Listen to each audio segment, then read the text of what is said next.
Vamos a hablar del factor de potencia en los motores eléctricos o de la eficiencia en los motores eléctricos. Tenemos aquí un motor jaula de ardilla, 4 polos. Este motor se conecta en estrella.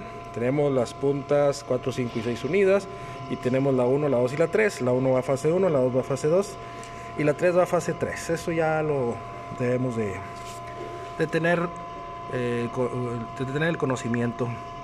Bueno, por este lado tenemos equipo de medición, que por acá tenemos el voltímetro en corriente alterna, tenemos amperímetros en corriente alterna y luego tenemos un wattmetro trifásico, ¿verdad?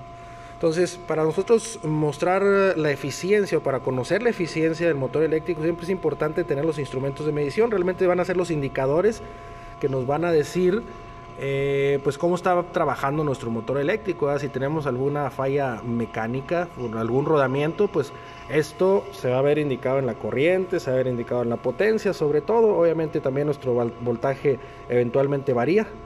Los ingenieros eléctricos, tú ingeniero eléctrico que estás viendo este video, has de saber que esto es lo que sucede cuando nos falla algún rodamiento, pues inmediatamente se empieza a incrementar la corriente, se empieza a incrementar la potencia, y si no tenemos una buena protección o si no tenemos protegido nuestro motor eléctrico, pues lo que va a suceder es que lo vamos a dañar, ¿verdad? Adjunto todo a esto, pues todos los retrasos y pues todos los contratiempos que nos puede ocasionar. Tenemos por ahí nuestro diagrama. El voltaje se conecta en paralelo, siempre lo conectamos en paralelo. En este caso tenemos los 3 voltímetros. Este no nos está funcionando, pero bueno, aquí tenemos la fase 1 y la 2, aquí tenemos la 1 y la 3, aquí debería estar la 3 y la 4, pero pues sabemos que más o menos está siendo el mismo valor en las 3 fases, debe ser el mismo valor. Tenemos nuestra corriente, en este caso es de .83, .85, .82, más o menos está ahí nuestro valor de corriente en el mismo rango. Y tenemos nuestro wattmetro, que en este momento está en 27 watts. Nosotros vemos nuestro motor eléctrico y si nosotros empezamos, lo que está sucediendo ahorita es que el motor eléctrico está trabajando sin ninguna carga, está completamente solo. Y si eso sucede, lo que está pasando es que el motor está generando una inducción, muy excesiva, ¿verdad? Es decir, el motor no está produciendo, no está trabajando, por lo tanto está generando mucha inducción. A medida que nosotros ponemos resistencia o ponemos carga, yo voy a simular con este freno que tengo aquí. No lo hagan en casa, no lo intenten en casa, esto es solamente para profesionales. Yo voy a empezar a simular, voy a meterle un freno aquí al motor, y vamos a observar.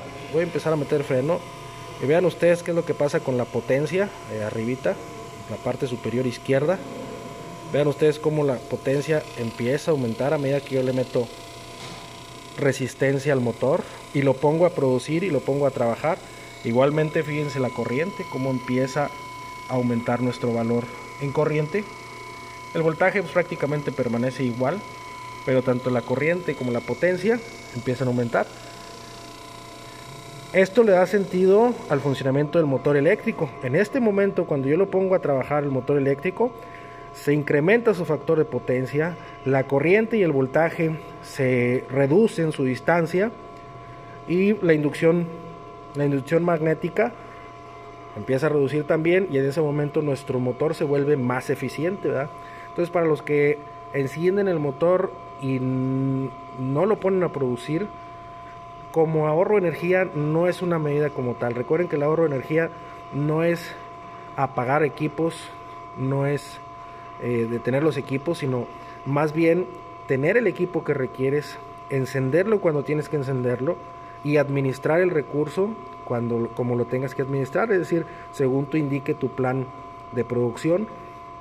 Es como tenemos nosotros que trabajar con los motores eléctricos, ¿verdad?